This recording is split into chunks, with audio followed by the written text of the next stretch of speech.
Natigayon nga madakpan sa isa ka drug buy bust operation ang isa ka traffic enforcer sa syudad sang Iloilo. Ginkilalang subject kay alias Sad nga residente sang Camaligharo, Iloilo City kag kilalaman nga lider sang gang. Sa interview sang Bombo Radio kay Police Captain Roque Jimeno III, ang hepe sang City Drug Enforcement Unit, iyagin pahayag nga ginkumpirma man ni Iloilo City Traffic and Transportation Management Office Head Retired Police Colonel Oldarico Garbanzos nga isang nasambit nga subject sa ilang nga mga tinawo. Suno pa sa iya natigayon ang buy bust operation bangod man sa ila nabaton nga mga impormasyon halin sa ginikanan sang pila ka mga menor de edad nga ginagamit ni alias sa adagod nga magbaligya sang droga. Ginpakigbahin man ni Jimeno nga duha nila ka semana nga ginmonitor ang nasambit nga subject antes ni natigayon nga madakpan.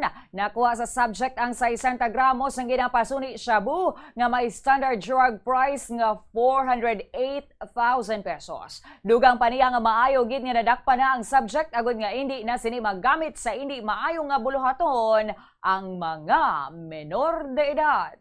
Ang aton nga pagkandak sa drug buy bust sa operation against sa aton nga target amo ni siya ka Saad.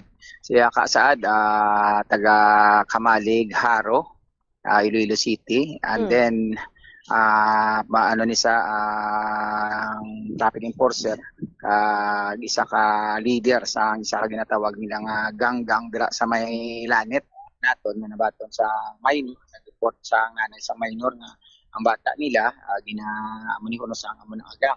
And then ginaportahan daw may monthly dues ni sa nga pang collection kag ang pinakalain gid ay ginasa gamit nila sa pagbaligya sa illegal drugs. So that's why para gusto nato nga tapnakon sa dayon. So that's why nga nangita kita sa informant na makapakal sa iya kag makatudlo sa iya kung diini ang iyang area.